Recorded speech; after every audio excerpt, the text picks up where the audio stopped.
السلام عليكم ورحمة الله وبركاته. أهلا وسهلا بكم في فيديو جديد. وقبل ما نبدأ الفيديو ياريت تشتركوا في القناة، تفعلوا زر الجرس وتضغطوا لايك لو عجبكم الفيديو أو ديسلايك لو ما عجبكمش الفيديو عادي. الفيديو ده حماس، هحكي لكم فيه عن تحليل الحمل. لقد جاء وقت الاختبار، ان انا اعمل الاختبار والتحليل. كان يوم 9/5، يعني انا عملت يوم الاثنين، حسبتهم كده اتنين، فاتنين تاني اسبوع. طبعا هم ما كتبوليش تاريخ معين، يعني هم بعد 15 يوم تمام. واتنين تاني كده خلاص. فيوم 9/5 بالظبط انا عملت الاختبار. كنا في البيت عادي، ورحنا كلمنا معمل.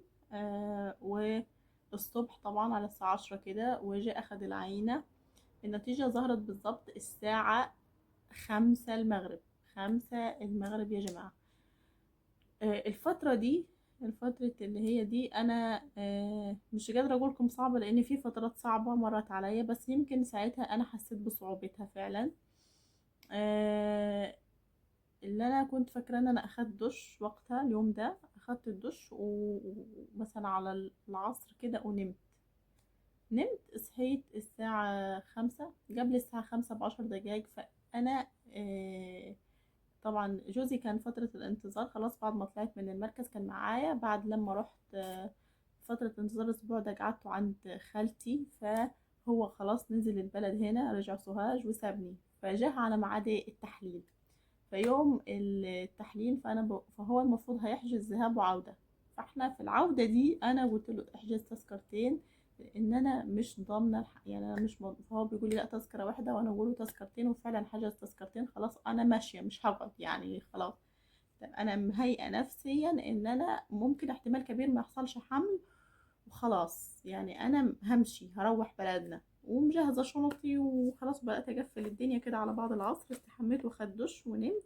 صحيت 5 إلى 10 بالظبط. فها برن عليه. طبعا هو كان في شقتهم، يعني احنا معانا شقة أصلا في القاهرة. فهو لاغي كل انه يجيله اشعارات من الواتساب، غير اللي هم قالوا لهم انه هيبعت لنا النتيجة على الواتساب طبعا. فلغي كل الاشعارات عشان تجيله بس رسالة من اللي هو المعمل ده. فانا بكلمه بالظبط كده، ايه النتيجة لسه مظهرة، محدش كلمك؟ فهو بيقول انا لاغي كل الاشعارات ما عدا المعمل. فهوب راحت جت رسالة، هوب فتحها. احنا هو معايا على التليفون، فتحها. فايه ده؟ طلع ايه؟ طلع طبعا في حمل الحمد لله. النسبة كانت 14,000. النسبة 14,000. انا بقوله اتأكد مش عارفة ايه. فجالي ثواني انا هكلم هكفل معايا. وجالي ثواني انا هكلم اللي هم المركز يعني، واقول لهم ان النسبة طلعت كذا. فا ايه الوضع يعني. ففعلا كلم المركز والنسبة كذا. فقالوا له الحمد لله انه خلاص كده حمل. بعد 48 ساعة نعمل تحليل تاني عشان النسبة تزيد، ونتأكد ان الحمل بيتضاعف وان الدنيا تمام. تمام تمام كده احنا حلوين. وطبعا انا رحت وكنت في الأوضة، وكلمت امي وكلمت خالتي وابويا واخواتي وكل اللي كان مستني. فعلا انا اليوم ده مش هقدر انساه، لان انا دلوقتي انا بحكي لكم فاكراه كأنه حصل من ساعة مثلا الوقت. وانا شعوري وقتها يعني صدمة اكتر ما انها فرحة. كانت صدمة واستهلال وشعور غريب خالص خالص خالص يعني. مش بس الحمد لله الحمد لله، يعني ربنا ينول كل مشتاق يا رب اللحظة دي يعني بالظبط. فاللي حصل ايه؟ ان احنا بعد 48 ساعة، بعد ما احنا خلاص اعلنا الخبر ولولو للي واللي زغرت والحمد لله والحمد لله الحمد لله الحمد لله ربنا اكرمنا الحمد لله. حمل 48 ساعة من يوم 9/5 كانت النتيجة 14,000. نتيجة التحليل. فالمفروض تتضاعف، تزيد الضعف بعد 48 ساعة. 48 ساعة احنا بكل أريحية وبكل يعني ما اقدرش اقولكم، وثقة في النفس، ثقة عمياء. ثقة في الله. ثقة في الله نجاح ان احنا خلاص هنعمل التحليل، النسبة هتتضاعف. تمام. طبعا جوزي لغى السفر، وقاعدين ال 48 ساعة عشان نعمل التحليل. احنا مطمنين وخلاص، احنا عملنا تحليل 14,000 واثقين ونقولوا توأم ومش عارف ايه واحلام وردية ومبسوطين والدنيا 100 فل و10. عملنا التحليل بعدها ب 48 ساعة. النتيجة كانت 11,000. يعني كده النتيجة قلت مش زادت. بتاع المعمل قالنا اكيد في مشكلة وكده، لازم تكلموا الدكتور بتاعكم. رحنا فعلا كلمنا، اتصلنا بالمركز، المركز كلمتنا الممرضة، فاحنا لا لازم تدخلي التليفون للدكتور. كلمنا دكتور عمرو، فدكتور عمرو قال آه انه كده في مشكلة وان النسبة لازم تتضاعف، فانتوا كرروا التحليل بعد 48 ساعة تاني. طب في علاج يتاخد؟ لا ما فيش علاج. طب لو استمرت كده، لو استمرت في النزول يعني كده خلاص.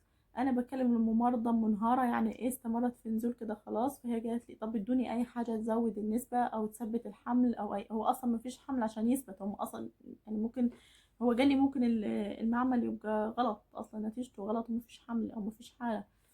فانا فكرة ان المعمل يغلط دي مش داخلة في عقلي خالص، ما حصلتش ولا هتحصل. يعني ايه معمل يغلط؟ فتمام، فهو قال غيروا المعمل واعملوا عند معمل اخر، وعملوه بعد 48 ساعة، بس غيروا المعمل. ده كلام الدكتور، وامشي على نظامك. هو مفيش اي حاجة تاخديها ولا اي حاجة تزوديها على علاج ولا تقللي اي حاجة.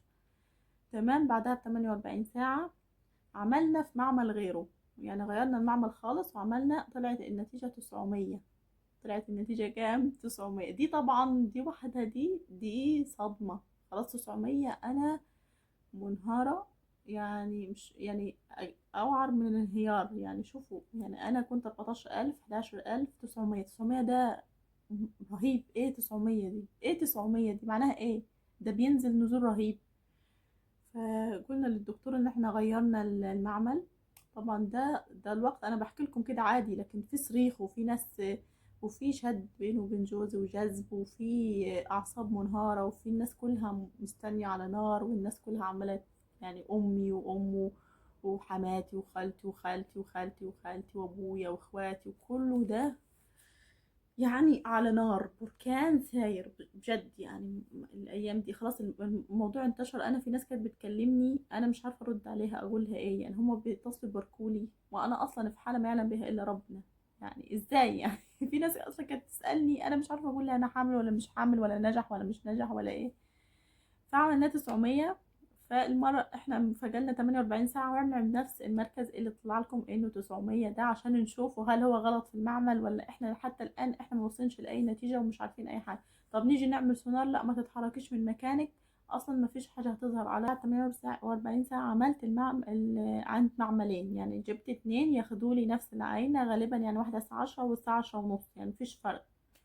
فتمام، المفروض النتيجة تتضاعف عند نفس البتاع ده. فأنا جبت يعني حد تاني، كان جوزي رجع البلد خلاص، وأنا بدأت أتعامل أنا مع المعامل وأكلم أنا مع المعامل. ادانا رقم المعمل اللي احنا اوريدي عاملين عنده، عطينا النتيجة 900. وأنا شفت معمل تاني و تبع اللي كانت تطلع تديني الحقنة علشان أتأكد من النتيجة، لأن أنا خلاص جبت آخري من الموضوع، أنا مش عارفة نفسي أنا رايحة فين. تمام، فالحمد لله رحنا، فجبت الاتنين في نفس الوقت غالبا، واحد بينهم ساعة أو حاجة زي كده. جو أخدوا العينة، واحد ظهرت الساعة 3، فالعينة النتيجة طلعت 2248. أنا المفروض أنا اللي هستلم النتيجة. تمام، فهو المفروض يبعتولك على الواتس، فالفايل كده أنا أضغط عليه علشان يظهر، أنا يفتح. أنا مش إيدي ما مطوعنيش إن أنا أفتح الفايل. يعني ازاي؟ مش عارفه اضغط، انا عماله اضغط على التليفون اصلا، وان انا بعمل كده التليفون مش راضي يفتح الفايل خالص. اعصابي سايبه، انا بالظبط مرميه كده على السرير. اصحى اكل، طبعا جعانه، اصحى اكل، اتوضى، اصلي، انام انام انام، يعني انام. مفيش. انا واحده منتهيه من الحياه نهائيا، وصلت لمرحله ان انا اعصابي مش متحمله ان انا اتكلم مع اي حد خالص، ولا ان اي حد يفتح لي سيره الموضوع ده نهائي.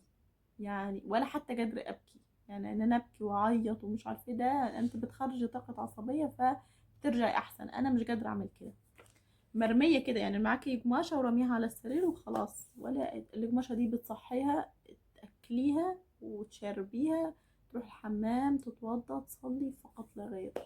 بس حتى قرآن ما كنتش الفترة دي قادرة أقرأ قرآن. مفيش طاقة إن أنا أكلم حد، مش عايزة أسمع كلام من حد، مش عايزة أسمع كلام، حتى كلمة حلوة مش عايزة أسمعها من حد. يعني انا جوزي ما كنتش حتى بكلمه غير مره في اليوم كده، اللي هو نطمن على بعض وخلاص الدنيا تمام تمام. فالحمد لله ظهرت النتيجه 200 2248 تضاعفت، الحمد لله الحمد لله. اللي بعدها بساعه برضو ظهرت نتيجه المعمل التاني وكانت 3000، يعني متقاربه نفس النتيجه. فالحمد لله ساعتها كلمنا المركز وقلنا لهم انه النتيجة تضاعفت، الحمد لله الحمد لله. ومبروك ان انا اخيرا مبروك ان انا حامل، يعني فهمي نظمي رسمي. فقالوا لي تعالي بعديها استمري على نفس العلاج، على نفس وضعك زي ما هو 15 يوم، وتعالي اعملي سونار علشان نشوف كيس الحمل. فبس الحمد لله. الخطوة اللي بعدها بقى انا هقولكم على الفيديو اللي جاي اعراض الحمل، والحاجات اللي حصلت في اعراض الحمل. بس كده. فالفيديو ده يعني من اكتر الفيديوهات اللي انا لما عملتها يعني افتكرت حاجات ومواقف صعبة. فانا الحاجات اللي كنت لا اتخيلها ان معمل يغلط بصراحة، يعني انا مش عارفة غلط ولا ايه بالظبط ايه اللي حصل، ويعني ربنا ما يكتبها على حد. يعني حسيت ان انا ما فرحتش بحملي. انا فرحت طبعا لما النسبة تضاعفت اخر تحليل. بس الحمد لله. ربنا يرزق كل مشتاق الذرية الصالحة يا رب العالمين، واشتركوا في القناة، والسلام عليكم ورحمة الله وبركاته.